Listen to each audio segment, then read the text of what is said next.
So Frank, I mean, October 25th, it's another big heavyweight fight night. You must be so excited to deliver this one at the O2 live on DAZN. I really am. I mean, it's a good fight in its own right. In London, love it to be at London, O2, but it's the significance of the fight and how important it is to both the fighters. You know, Usyk's out now for what, 90 days, end of the year, won't fight this year. Joe wanted to fight, he insisted on fighting, although he could sit it out and wait because the WBO said that Alex has to defend against him or he'll be stripped. And he said, no, I want to fight. And up jumps the WBA interim champion. Fabio, I hear you're looking for somebody. Let's do it. He knows that with Usyk being the unified champion, that the 4 belts, it's a rotation thing. And unfortunately, being his one, the BA's later. So he sees this away as jumping the queue. So that's why it's so significant, because it is literally all or nothing. You know, they're rolling the dice, the pair of them, their belief in their ability, their skills to come out as winner. The winner gets the prize. He fights for the 4 belts. So if Usyk vacates, they get declared the WBO champion. So that's what this is all about. And what I liked about the press conference, and when we made the fight, I felt this would be the case, is that they said, as soon as that first bell goes, sent to the ring, and we're going to get it on. And that's what they'll do. This fight ain't going a distance. No, I mean, listen, Fabio Wardley, the knockout rate is 94%. But Joe Parker, we've just seen him knock out Martin Bakole as well. He's no slouch. It feels like he's a former world champion.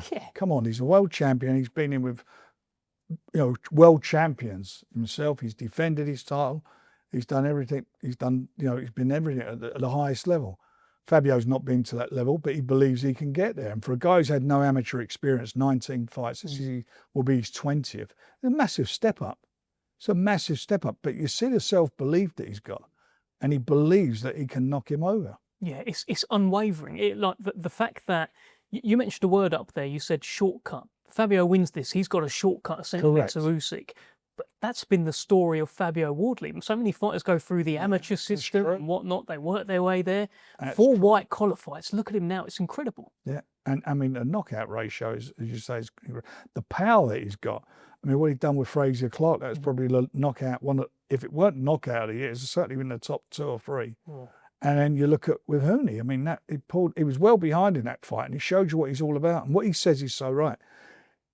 You got, 36 minutes in a fight, it only takes a second. But as Parker mentioned, I sort of said it for him. He's heard all of that before. He heard it all before from Deontay Wilder. Correct. So surely, he must back himself to go in there against big, heavy. They both back themselves. That's why it's such an interesting fight. They both back themselves.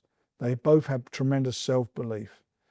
Joe's on a roll. He's had three exceptional wins. He's done extremely well. I mean, he poleaxed Bakole. I know he came in short notice, but he still went out and done. Still got to get him out there, right? Yeah, get him out there. And it's not like he didn't train to fight Bakole. He was training for a totally different type of fighter and done the business. It is an exciting fight. It's a meaningful fight. This heavyweight division, as I keep saying, it's on fire. It's alight. The best are fighting the best. We're making these fights happen, and they're all jostling for the position. They all want to fight for Usyk, or if he vacates the belts, they want to fight for, the vacant belts and so forth. So it's such an exciting time for heavyweight boxing, and we're delivering the big fights. What's your feeling on what's going to happen with this Usyk picture? As we sit here today, we've announced this fight, and Usyk has X amount of time to decide what he's going to do. How do you anticipate this to play I think it depends the outcome of the fight. You look at it and think, what are my options? I mean, it's really simple. He fights or he gets stripped or he vacates.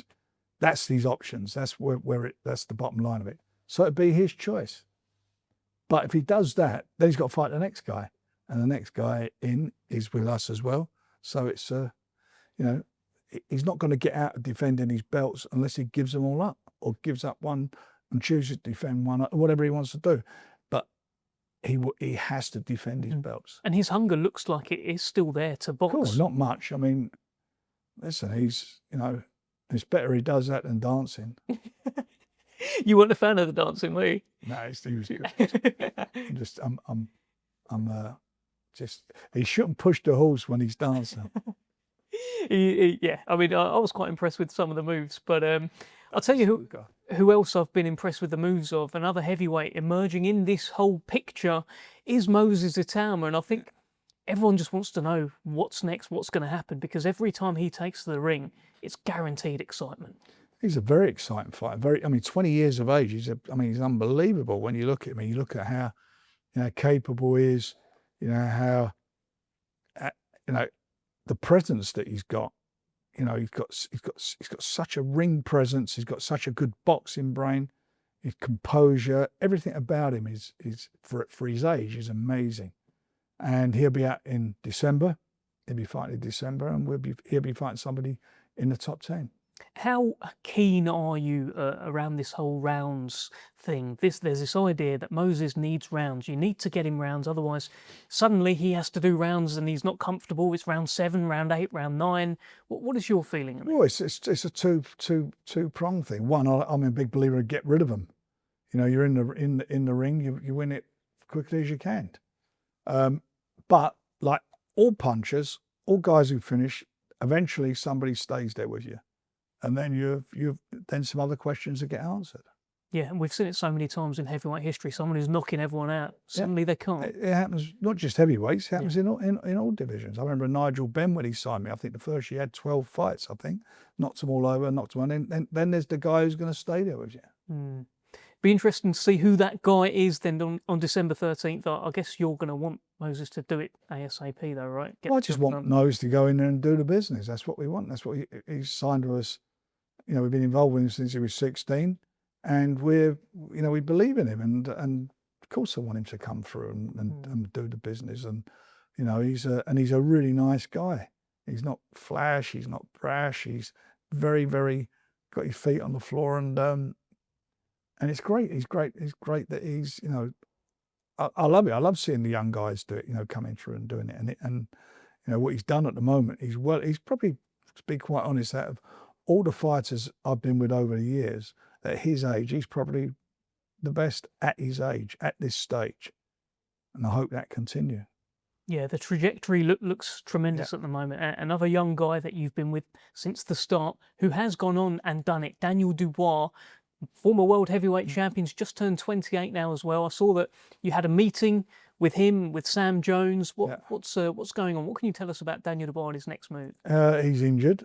And he'll be out. We're going to try and get him out by the end of the year, but I don't think he's going to be ready till January, end of January. So that'll be his next date, and he'll fight somebody who's ranked in the top 10. Is he, from the feeling that you've got from him, does he want to work his way back in, maybe have an 8-rounder or something like that? He's going to fight somebody in the top 10. And he wants that. He wants to go in there. That's what he's going to do. That's what he's got. He's a former world champion. It feels like a very important fight, his next one in particular, to bounce back. It is, but when they get to that stage, all the fights are important. Yeah. You're only as good as your last fight. And he was on a great roll, tremendous roll, him and Don Charles, and it ended with Usyk. But there was a lot of things that went on behind the scene, and I'm not saying that affected the decision. They're just things. I want everything to be right on the night, and you get beat, legitimately, and it's up to you to make sure that everything's right. And there's a couple of things that didn't go wrong, but Usyk's a great fighter, done the business.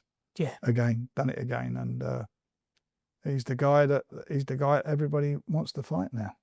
Just on Daniel, he's difficult to read at the best of times, but I haven't seen him since the fight. You've seen him, you've been up close. Is there a kind of is the hunger there, the motivation to come and right a wrong, to come and show? Well, if it's not there, then he shouldn't be fighting. Yeah. Because he's going into dangerous territory now. A lot of people will look at him and think they see a weakness and try and exploit it. So he's going to have a lot of pressure on him. He'll have a lot of pressure on him. But that's the business he's in. Most certainly. And a man who's always linked to Oleksandr Usyk will be, until the end of time, is Tyson Fury. I still don't think that anyone gave Usyk a harder time, certainly the first fight, than Tyson Fury has. That was a toss-up right at the end there. I agree that. What's the conversations? Are we going to see this again? Because every time I hear now, We won't know what Tyson's doing until next year. Yeah. It's as simple as that. I mean, he's doing what I keep saying he's doing. So everybody asks me the question. He's filming his series on Netflix and he's filming his documentary on Netflix. And he's doing that so he won't be training for a fight. yeah, and to be ready for So next year. Usyk's fighting him, he needs to be. Yeah. Yeah. You need to go into camp for quite a while. Thankfully, he does look after himself if he's going to fight. Yeah, we see him training every day. He's running, but I guess fight training's very, very different to Well, that. he trains because it helps him with his bipolar. That's why he trains so hard. Yeah, no, we see that, and we follow the documentaries. And what about David Adelaide then? The performance against Filip Hrgović, he won a lot of plaudits for the heart that he showed, the character that he showed in that fight. Yeah, but he did. I mean, he had 2 really good rounds, and he had a good 8th round, but he still lost the 8th round because he went on the floor. He didn't do what he should have done. He stopped fighting. What I mean by stop fighting? Stop. He come out. He was using his jab. He really was looking well for 2 rounds, and then he stopped. Didn't do it. And you've got to look at Hrgović. Hrgović worked hard. He threw a lot of shots in that fight, and David's winding himself up, looking for a big one, and it didn't happen. And it's very disappointing. Very disappointing. I'm not going to take anything away from Filip because Filip boxed extremely well and showed what he's all about. Yeah, there was a moment in the fight Hrgović got that cut, I think 2nd round. Yeah, he didn't exploit it. Didn't exploit it. He'll be kicking himself, right? Oh, if he don't kick him, I'll kick him. I mean, he needs kicking. Yeah. He needs it. You know, he needs a good performance next time. He needs a really good, solid performance and a win. That's what he needs. Otherwise, I don't know what's going to happen. What sort of fight, what sort of level of a fight? He can't go backwards. What are you going to do? You know, he's got to fight at that level at least. That's what you're all about. They're the fights you got to win. So, October 25th. Yeah. This one's massive. Wardley, Parker, Wardley. Could be, the winner gets Usyk, or at least the WBO will end up being on the line. So much on the line. It really is all or nothing for this one. It certainly is. You either get the opportunity to fight for 4 belts, or if he vacates, you get declared as WBO champion. What more do you want? Nothing and it's more. ordered. And it's ordered. Yeah. Okay. So the best man will get it. He'll get it all, and the winner will come away with a bagel. Nothing. We look forward to it. Thank you so much, Cheers, Brent. my son. Thanks.